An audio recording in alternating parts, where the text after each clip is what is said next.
Hello everybody, welcome back or welcome to the channel. For those of you that are new here, my name is Evan and today is all about the ASICS Metaspeed Edge. The Metaspeed Edge has ASICS' most innovative racing technology and can go toe-to-toe with some of the fastest shoes on the market.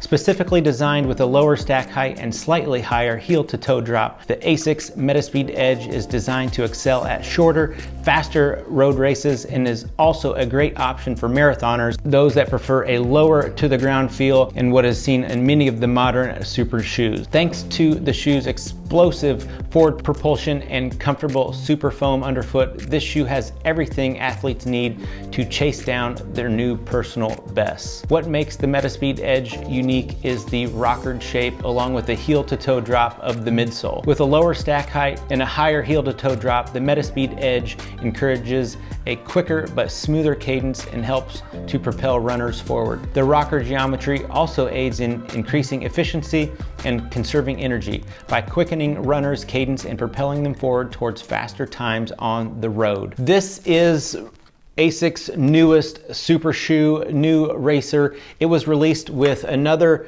shoe very similar to this. They share the exact same upper. The difference would be this midsole. The companion is going to have a higher stack all around and still share that carbon fiber plate in the midsole. One is designed for lengthening stride and one is going to be designed to increasing cadence, targeting two different kinds of runners for those that increase their speed by stride versus cadence. This one is all about cadence runners. And luckily for me, I tend to be a cadence runner. Just after doing some research from ASICS and looking at my own data, it looks like that is the style of running that I am all about. But let's just dive into some of the specs on this Metaspeed Edge. So this is coming in at 6.5 ounces in a men's size 9. It's going to have a 34mm stack in the heel and a 26 in the forefoot, giving it a total of 8mm of drop. This upper is going to be an extremely lightweight and breathable engineered mesh. You can see straight through the shoe. So it has high breathability. I noticed that straight away, first few steps.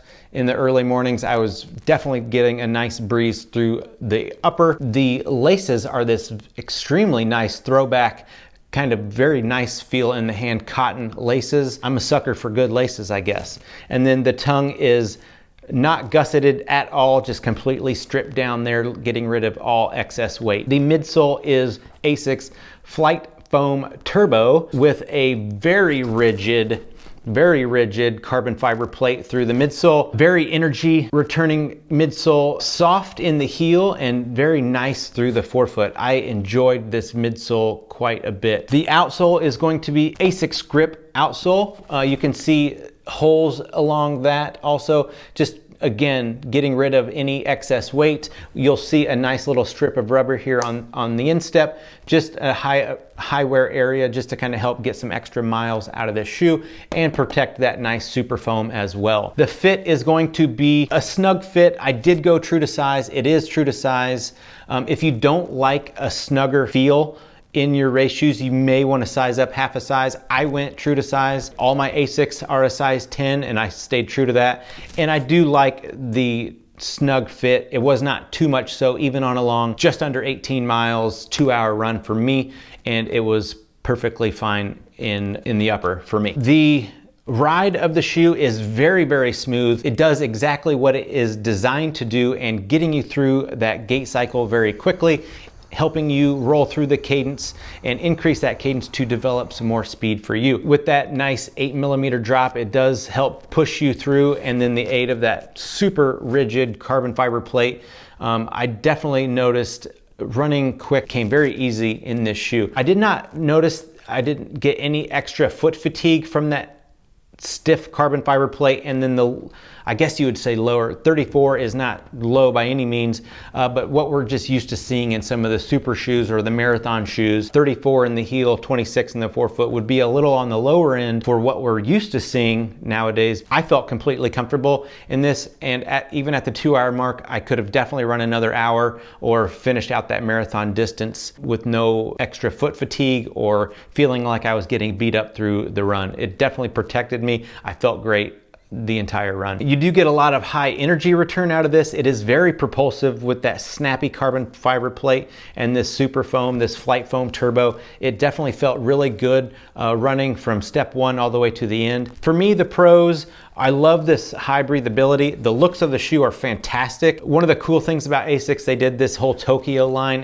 You even saw it in 2020 for when Olympics were supposed to be, and then now we get to see it in some other shoes coming into 2021, the nod to Tokyo Olympic. The look of the shoe is really nice for me. I'm really enjoying the look. Some of the other pros for me are, I love the stripped down racer feel. It is very slipper-like in the upper with nothing you don't need and only what you do need to run fast. And at any distance, I would be happy to run a 5K in this shoe all the way up to a marathon. I will say a caveat for those wanting to do a marathon in this shoe, just know that you need to be a little bit of a resilient runner where you can go, 2 or 3 hours and not need like the max cush. If you do need a max cushion shoe, this might not be a marathon shoe for you, but I would definitely feel comfortable taking it up to a half and even some of those long runs too. Some of the cons of the shoe for me, I did get a little bit, one of the things, okay, that takes me to like this heel counter. It's very stripped down. Like we said, there is a little bit of padding here in this heel counter. I was expecting a little bit more out of this padding. I did get a little bit of Achilles rub on this, and I am gonna put it in the con category, but I would still go for this shoe. I would absolutely still pick this shoe for even a marathon, even to spend 3 hours in it. It would, for me, I think it could be mitigated with just a sock choice because I didn't get it in the like mid-distance run where I was doing some intervals. I didn't get any of that, but I did in the longer run. I think it's just down to sock choice on that and maybe not a huge issue. If you are prone to that, just know I did have that on one foot. But the biggest con for me is the price coming in at $250.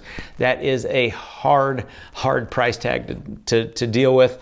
We're seeing that across the board. Every company is coming out with their super shoe, and it has a super price tag to go along with it. The way I would deal with this shoe is to get this shoe and then maybe one other training companion with it. That way you can do all of your training in that shoe, one that you can just stack on hundreds and hundreds of miles. It will do easy runs up to tempo runs and interval runs, and then just leave this one for the racing. Maybe do a couple runs in it just to get the body and the legs, feet used to it. And that's how I would approach it. I do think this shoe is gonna go the distance. Also with racing, I think you're gonna get a lot of high wear out of this shoe. The foam is going to last, definitely. It feels very substantial. And then we do know that ASICS has a very high build quality. The upper, midsole, outsole, I do think this thing's gonna go the distance. Yes, it is expensive, but I think you're gonna get several excellent races out of this shoe before you see any kind of breakdown. So that kind of wraps up everything with the ASICS Metaspeed Edge. I want to say thank you for sticking around to the end of this video. If you like the video, if you like this kind of content, go ahead and click that like button. Let me know. It does help the channel out a lot and help get this video out in front of other people. Go ahead and click that subscribe button if you have not already, and click the bell icon to get notified every time I release a new video. I would greatly appreciate it. It does help the channel. We are growing. I appreciate that from you guys. So with that, we're going to go ahead and wrap up, say thank you, and as always, go forward in power, love, and a sound mind, and we will see you in the next one. Peace.